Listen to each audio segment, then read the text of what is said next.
Hey everyone, Jeff Risen here with your Daily DLP. It is Groundhog Day for all of my fellow weather nerds who celebrate. It's a fun day. One of my bucket list items in life is to get to Punxsutawney, Pennsylvania at some point to watch Phil get forcibly extracted from his den and having people check his weather. Yeah, we'll see. He did see his shadow, 6 more weeks of winter. Big surprise there. Anyhow, let's get into the Lions for today. And there's not actually a lot with the Detroit Lions specifically going on, but there are a few things to know NFL-wise that do pertain to the Lions. Salary cap is going up, and it's going up more than expected. It came out over the weekend that the cap is going to be over $301 million. That's an increase of a lot. Let me pull up just how much. $301.2 million to $305.7 million projected. That's from Tom Pelissero of the NFL Network. Look at that jump. Last year it was $279.2.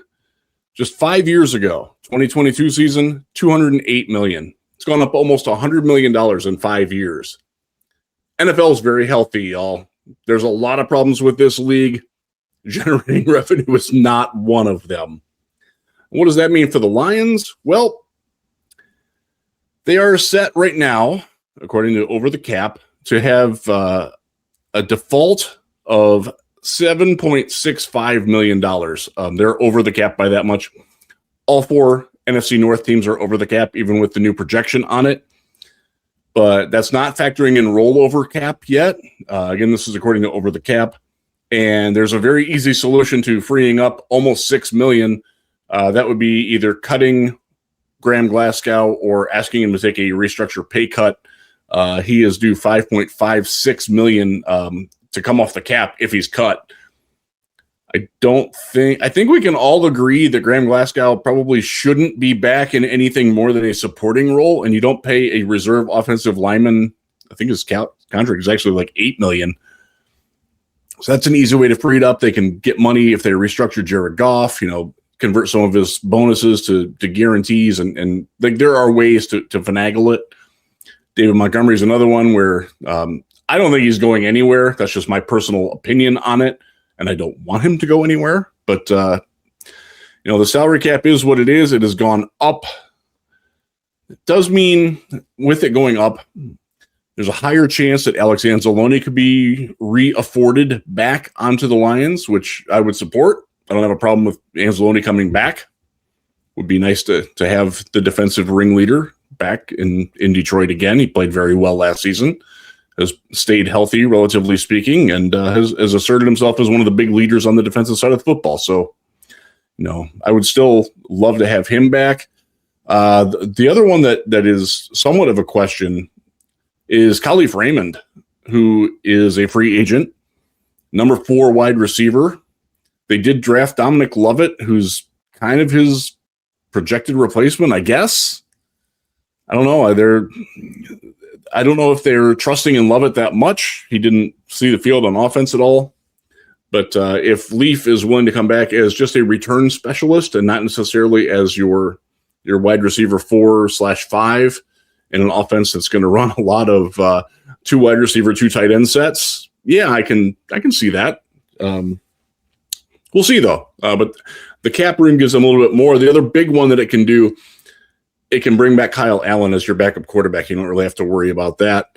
Not that he was going to be unaffordable anyways, but it makes it a little bit more palatable to pay your backup quarterback $3 million for a veteran. He was fine last summer. He actually impressed me quite a bit last summer, more than I expected to based on his prior career. So that's where the cap is at on all those things. There are some coaching moves going on around the league. Everybody has a head coach now. Mike LaFleur is going to be coaching.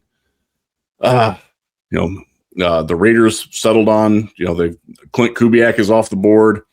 Atlanta has Kevin Stefanski now. There's a lot of movement that has gone on. We still don't have a tight ends coach in Detroit. Now, could it be Dan Skipper? I hope so. I would like to see that if he's going to coach in the NFL in 2026, that it's in Detroit, just because it's Skip. Come on. He knows the team. He knows Dan Campbell. Dan Campbell knows him, trusts him, respects him. Sure, Skip hasn't played tight end as an actual tight end. He did play over 400 snaps of it as a extra offensive lineman. I'm good with that. Doesn't mean that they're going to hire him, but that would certainly make sense. Or he can come in as as an unspecified offensive assistant, much in the way that JT Barrett was back in the day. And speaking of Barrett, there is talk coming out of Chicago that he will be their new offensive coordinator under Ben Johnson. Barrett was a coach that I liked a lot, and I wanted the Lions to keep him. He went with Ben. We'll see what happens with that. They lost their offensive coordinator in Chicago, so they are looking around. One other guy that's a former Lion who was connected by a lot of people in Chicago was Tanner Engstrand, who got fired as the Jets offensive coordinator after 1 year by Aaron Glenn, who basically fired everybody that wasn't nailed down, trying to save himself in a very untenable situation with a terrible owner and a bad roster. Poor AG. Again, I talked about it last week in one of the dailies. Like, I really thought that AG was going to work out as a head coach, but so far, not so good.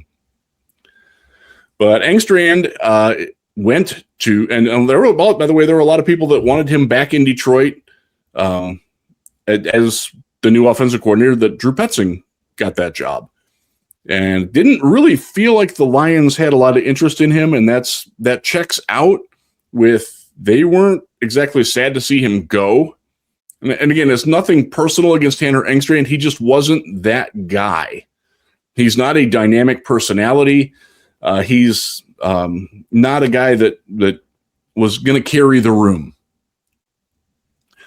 He is now the passing game coordinator for the Atlanta Falcons under Kevin Stefanski, and good luck with that with Michael Penix, who's got some potential. See what happens with some of their free agents down there, but that's, he also didn't get the offensive coordinator job there. That is Alex Van Pelt, who was with Stefanski in Cleveland in the prime of Baker Mayfield's time there with Jarvis Landry and Odell Beckham and David Njoku. Very good offensive line. Well, Falcons are going to be an interesting team next year to watch on a variety of levels. I could also see them being interested in Leaf if he does hit free agency. We'll see. A lot going on there. Blast from the past, too. And he's back in the division. Y'all might remember Gerald Alexander, Lions draft pick, linebacker back in the winless era. He is the new defensive passing game coordinator for the Minnesota Vikings. Good for him. Climbing the ladder. He was with the Steelers as their DBs coach last year. Safety. Yeah, he was a safety. I don't know why I thought he was a linebacker. Anyhow, he is climbing the ladder. He will be in the division. So we'll see what happens with Gerald Alexander. Not a guy that I had thought of in a good minute until I saw his name scroll across on the, like, oh, okay, yeah. He was in Detroit. Had a cup of coffee here, wound up bouncing around the league a little bit, but, good for him. Now we're going to get to a new feature for the Daily DLP. We're going to do a prospect of the day. And in my, 6 seasons as Lions Wire editor and chief, I did these pretty much every day from February on through the draft. And we're going to revive it here, except we're going to do it in video form because they are somewhat tedious to write and don't get the return on investment from my time with views. So we're going to put them in here where more people are. It's a little bit easier to do it abbreviated style. And today's, we'll see if you can recognize this guy.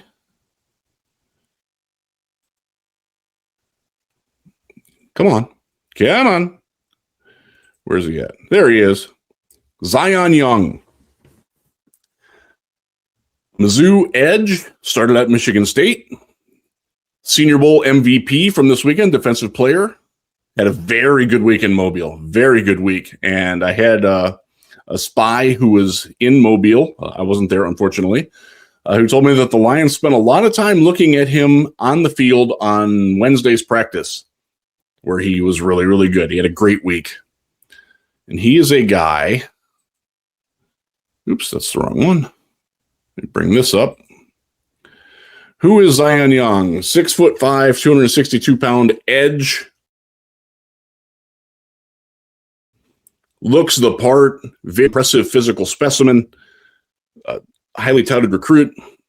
There's a lot to like with Zion in terms of his game, but I will just say, defensive player of the game, the power, the speed is there.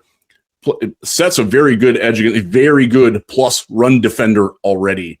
Understands how to play on the backside. He is a guy who could easily be the Josh Paschal that never emerged, as somebody who can anchor on the edge, on the backside, and get free.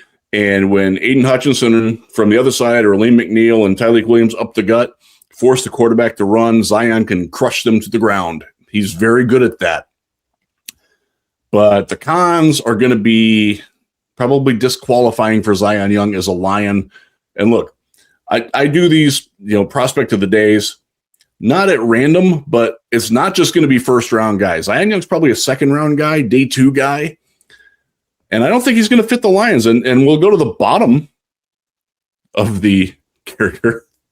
He had a DUI in December. Okay, that in and of itself, okay, you can work, like, guys make bad decisions. Dak Prescott had those once upon a time, and it hasn't impacted him in any way. He's a great leader for the Cowboys.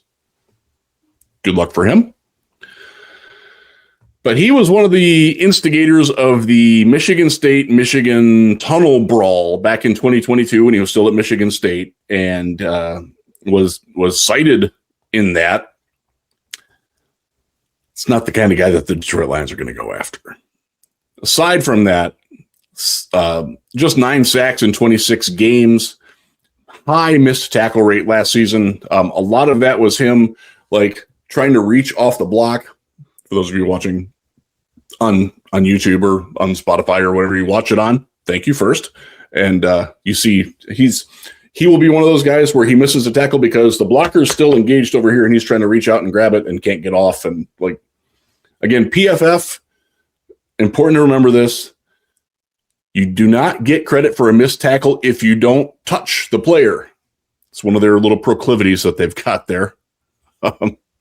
So he's getting his hands and still not exactly finishing on those, which is a little frustrating. So he's a guy, talented guy, without the character flaws and, with a little bit better production, I think that the Lions would have some consideration for him, but I don't want to cross him off because I don't know that the Lions will cross him off, but it seems like with the other options that are going to be there in that range at pass rush or other spots, don't really see Zion Young becoming a Detroit Lion. So that's the debut of the daily feature on the Daily DLP of the Lions prospect of the day. If you have suggestions or guys that you want me to cover, drop them in the Patreon Slack channel, preferably the mock draft channel. We do have a separate mock draft channel there. Not everybody's involved in it, but I will see it and I will get to it. Or you can send it to me on social media. I'm at Jeff Risdon on Twitter or X, whatever you want to call it. I'm at JRiz19 on Blue Sky, and I do Sky some. So with that, we're going to call it a day. Again, happy Groundhog Day. I will share a quick anecdote. My mom was a very supportive mother and parent in my career. I actually went to college to be a TV weatherman, and I do have a degree in climatology, also in history from Ohio U. Go Bobcats. And she was gracious enough to let me stay home from school from 7th grade on every Groundhog Day. And my first couple of years out of college, back in the late 90s, I took the day off and would call in sick just to celebrate Groundhog Day. It's a very special day for me. If you're weird like me like that, congrats, you're not alone. And thanks, Mom. I will always remember that you loved Groundhog Day as much as I do. And I'm going to talk to my mother as soon as I get done doing this. So with that, be good to one another, y'all.